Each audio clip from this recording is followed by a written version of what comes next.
What do you get when millions of people, hundreds of cities, and a bunch of fired up boomers say, not today, fascism? You get a movement. You get us. You get hands off. Let's talk about the rallies, the power, the community, and how Dallas brought the heat. This is Sassy Politics, and baby, the fight has just begun. I'm Christy Chanelle, and this is Sassy Politics.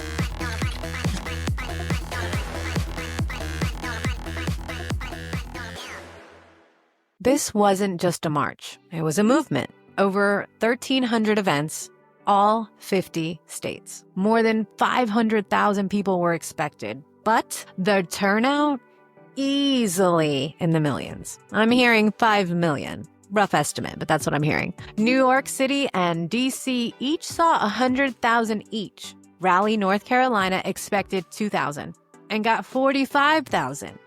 And the real plot twist? The boomers. Yes, the generation we side-eye for Facebook comments was out there, showing up, shouting loud, and saying, not on our watch. In Dallas, the boomer crowd was not playing. They came with signs, sneakers, and decades of rage to unleash. And I was so here for it. Let's talk about my city, Dallas, Texas. We rallied at Dealey Plaza, and the energy was electric.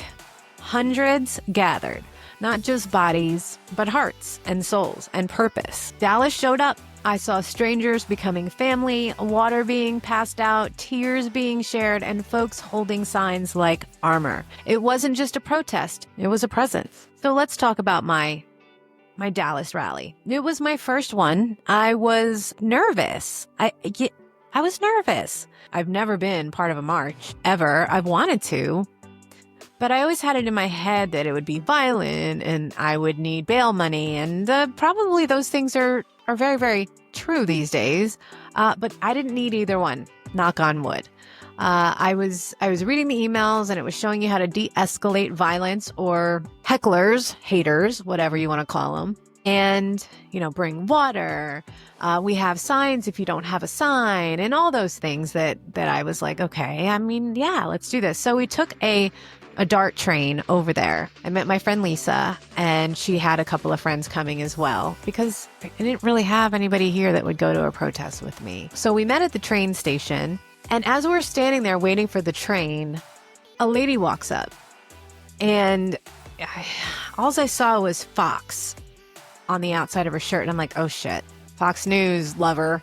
And she's like, are you here for the rally? And we're both side-eyeing her, and she's like, and we're like, yeah, what does your shirt say? And it was basically fuck Donald Trump, foxtrot, blah, blah, blah, blah, whatever it is. I don't even know. So we just started talking about it. And I started to feel the energy before we even got on the train. And then more people arrived and they had their signs and they were excited. And then we got on the train and I met more people on the train as we were making stops on the way to downtown Dallas. There was other people getting on the train and they were excited and the energy was starting to become palpable.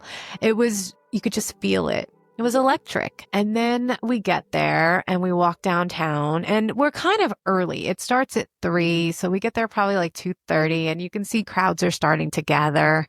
The streets are still open at this point. Decide I'm going to go live. I go live on TikTok and it was really cool. I got some gifts on there, which I'd never gotten, some really big ones. I didn't even notice. And I feel bad about that, because I was too busy in the whole thing. I didn't even notice. But I noticed later because I watched back the video that I recorded and I saw some really sweet gifts. So, I don't want to make you jealous, but I made almost $3. I'm just playing. No, I'm not. I really did. I made $3. Was not the reason. I just wanted to show people that Dallas is really blue. I know everybody thinks Texas is fully red, but it's not. Dallas is definitely blue. And then we began to march. It's a hard thing to explain if you don't experience it yourself. But people were kind. I want to do it again. I just feel like it's like a big, a party for everybody that feels that, maybe it's a way to just expel all of the nerves and all of the the problems, the sadness, the worry, the anxiety that we're all feeling, we get a chance to just be in a big open environment and just scream at the top of our lungs, and cheer and just get it out. Everybody needs that outlet. And that's what it was for me. It was amazing. And I'm very, very excited to do it again. So one of the things that I keep seeing is, now what? Oh, you made a big difference. Oh, you made a big change. What you don't see is the people that you meet that you would not have known about had you not gone to this rally. It's really simple. You don't expect to make the world change because you went to a rally. I think a lot of MAGA are missing the point of a rally, because when they rallied, they broke in to the Capitol and were violent and destructive. We have no desire to do that. That's not what it's about for us. We want the opposite of what the Trump administration is giving us. Does that make sense? We're not just angry. We're organized. This was a non-violent protest, and it showed. Elders, teens, members of the LGBTQ plus community, veterans, moms with strollers, dogs, all out there saying the same thing. Hands off. What blew me away was the love. People checking on each other, sharing shade under signs, lifting each other up, literally and spiritually. This wasn't chaos. This was community care in action. But let's not sugarcoat it. This wasn't just a kumbaya session. Women's rights are fully under attack. Since Roe v. Wade was overturned, 20-plus states have full or near total abortion bans. Some offer no exceptions for rape or incest. IVF, birth control, and even travel for care are on the chopping block. They're not pro-life. They're anti-woman, anti-choice, and anti-freedom. Over 500 anti-trans bills have been introduced in the U.S. They're banning gender-affirming care, policing bathrooms, erasing identities from schools and libraries. And it's not protecting children. It's erasure. It's inhumane.